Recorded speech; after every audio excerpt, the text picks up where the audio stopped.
Right, hello again. Well, who I've got here today is Steve. Say hello, Steve. Say hello, Steve. And doggies. We're And coming doggies. this time. Yeah.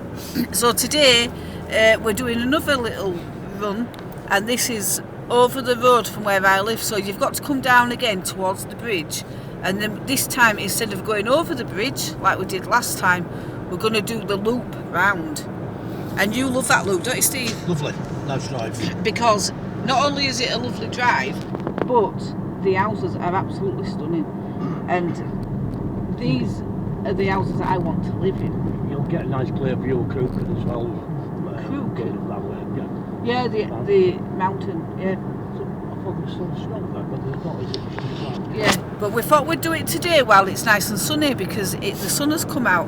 Now, last night we had a massive storm. The winds were really bad, weren't they? Horrendous. It was supposed to be 40 mile an hour winds, and it was more like 50 odd, even more. It was gusting more than that. It was scary last night, and I'm glad I didn't have an awning on the van. But I said, let's go and do a little drive, and you'll understand So why we like it. henpecked me has to go do it. You are not henpecked, boy. Go and see it. Yeah, poor henpecked Steve has to take me for a drive so I can film it. Yeah, whatever, lad. When I said, do you want to go for a ride, he went, yay, didn't you? Yeah, of course I did. So there's the bus that's coming out there. So now, yeah, this time we're turning left here.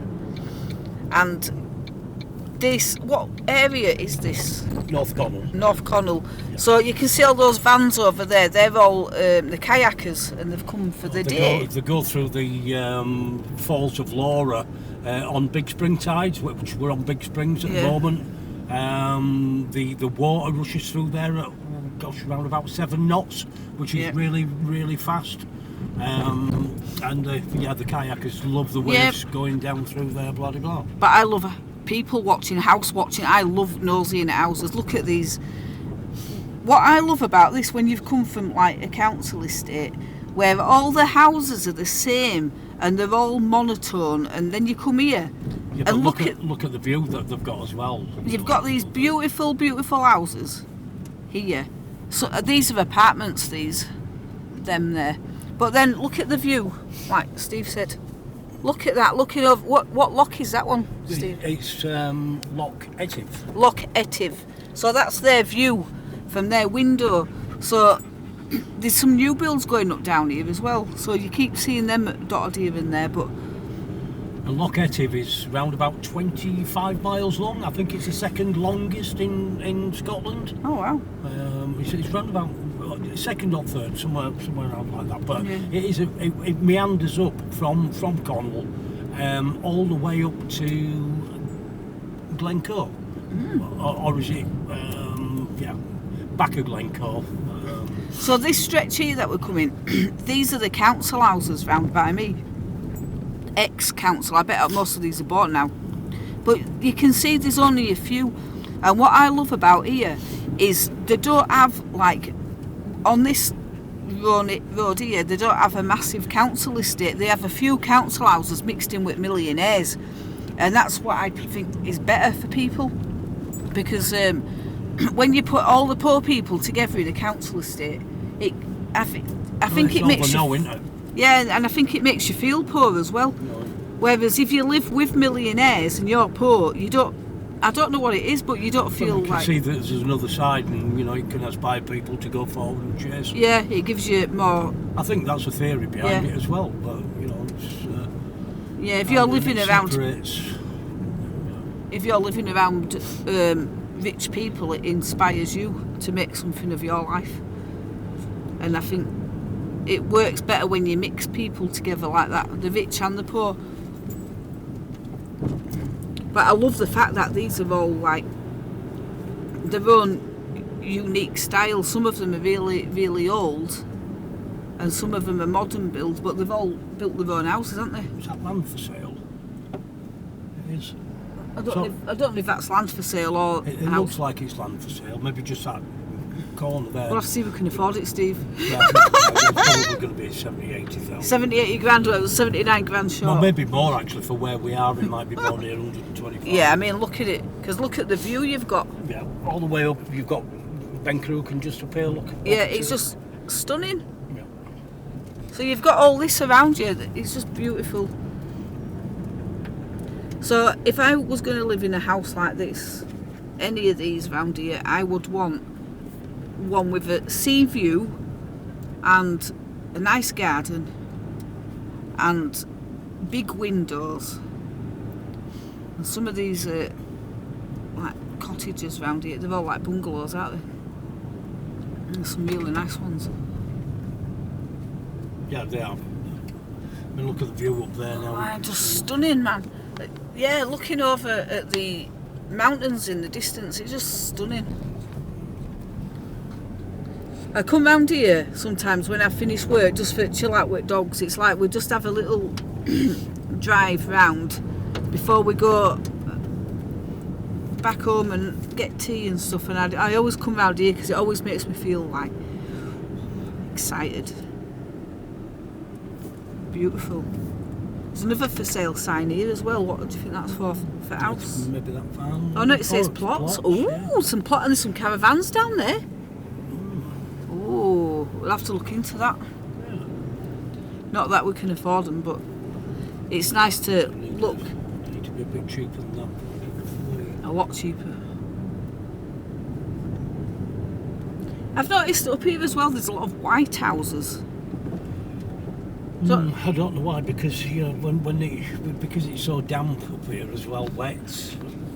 yeah, but if you look at like council estates, a lot of them are grey. Oh, well, yeah, they are. Battleship grey, but up here a lot of the housing is white. But it's all rendered and painted white, isn't it? Yeah. So we're coming up to the junction now where we turn back off towards the house, and there's a little horsey there. Oh, right. That's all the little horse. So this is where I normally go back round here, but if you carried on to the right, you're going to Chatton Priory, and then it takes you right round over towards Barcaldine over the tops. So this is heading back round. So it's only a little drive, but it's nice.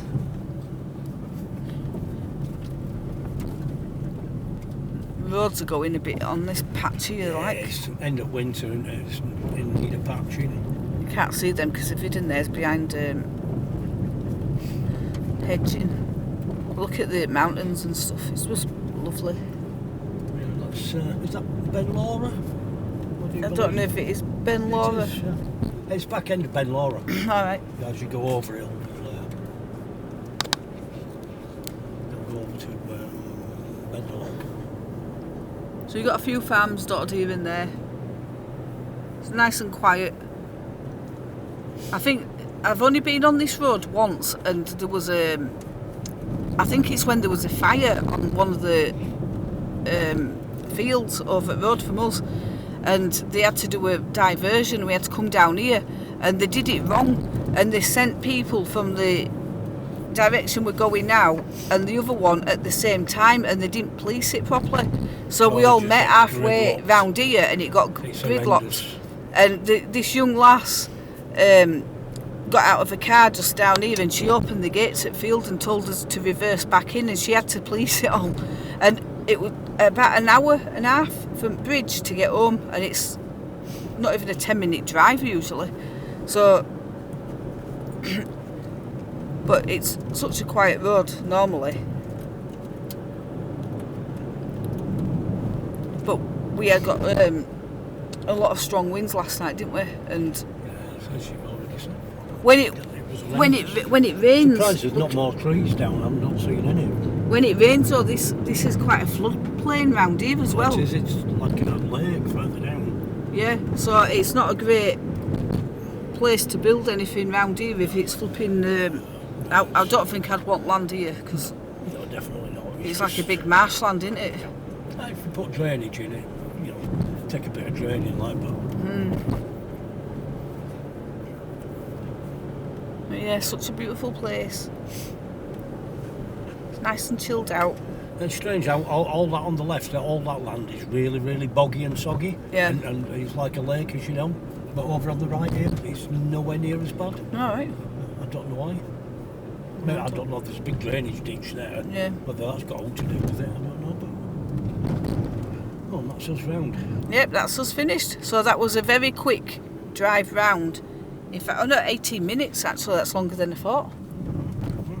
So I don't think if anyone will have watched it that long, unless I can't even speed it up because we were talking. Yeah. But that's it. We'll see.